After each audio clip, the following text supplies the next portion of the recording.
Minutes. Mr. Chairman, thank you very much. I want to follow up on the interesting dialogue that my friend and gentleman from Virginia did, and that was, good gosh, can't we catch on?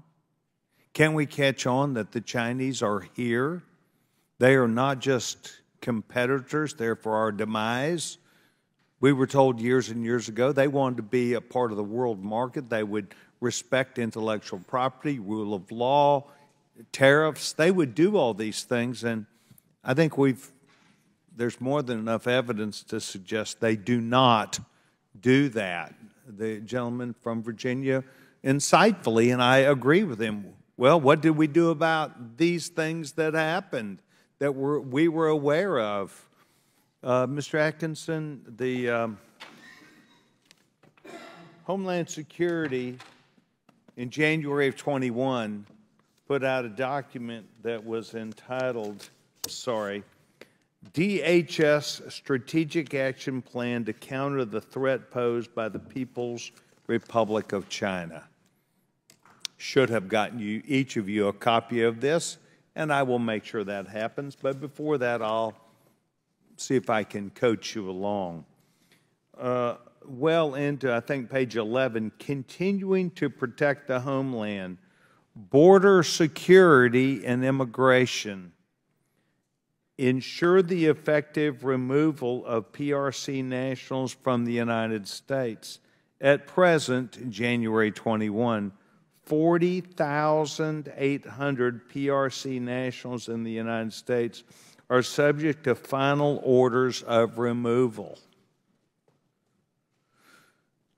Well, we're accused of making this politicized, but the bottom line is the gentleman from Virginia and I are pretty close on the same page. What are we doing about the threat? Mr. Atkinson, what would you say ensure the effective removal of back in 21, 40,000 nationals that were subject to final orders of removal? Well, again, Congressman, with the caveat being I don't know that case. If that is the case, I don't see any reason why we would allow them to continue to be in our country. Okay, how about the some 16,000, as I understand it, maybe the last count I saw, Chinese that came here over some short period of time that wandered across our southern border?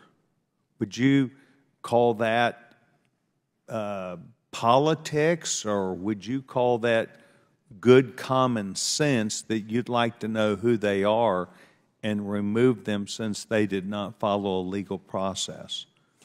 So I don't want to comment on immigration policy per se, but I do think it's critical to understand who they are. They're different. Look, back in the Soviet Russia days, if somebody was Russian, that raised the question.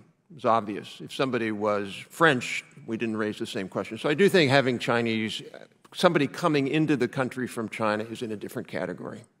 So I'm trying to really go to where the gentleman from Virginia was. What are we doing to counter the threat that we already know that the PRC has already openly said what they're attempting to manipulate? And do we just let this go on? Ambassador, do you have a thought on this? No, we don't let it go on, sir. I think we have to operate eyes wide open. I think there's been a great deal of naivete over a long period of time. I mean, you could say, did it begin with Nixon's opening up to China? And then from there, I think there's... Yeah, but they changed their mind. They lied. But there's been complacency, I think profit-making. I think we've been anesthetized. I think Wall Street's engaged. But I think we really need to be nimble, informed, and educated, whole of society, whole of government, and commensurate with the threat. You look at the 2018-2019 National Intelligence Law, the PRC, the 2015 National Security Law. It requires, as directed, PRC nationals, whether they're in the PRC or anywhere around the world, to surveil, collect, and report as directed or voluntarily. And sometimes they're paid for it. So why we don't have our footing correspondingly is outrageous. Well, I think that these are things that we can find common ground to work on. I think the distinguished gentleman from Virginia should be concerned, but I think every person on this committee should, and look at this as an important hearing to ask professionals, not just us, what they think. And I think all four of you have been able to present yourself in such a way that the case is we have a problem and we better get ourselves together. And part of that means that we better protect the American people, not just American intellectual property. Mr. Chairman, I yield back my time. Gentleman yields back. Very good questions, Mr. Sessions, Mr. Conley, and that's what we want to do here. We want to identify the problem and try to come up with a bipartisan solution. Chair recognizes Mr. Moskowitz.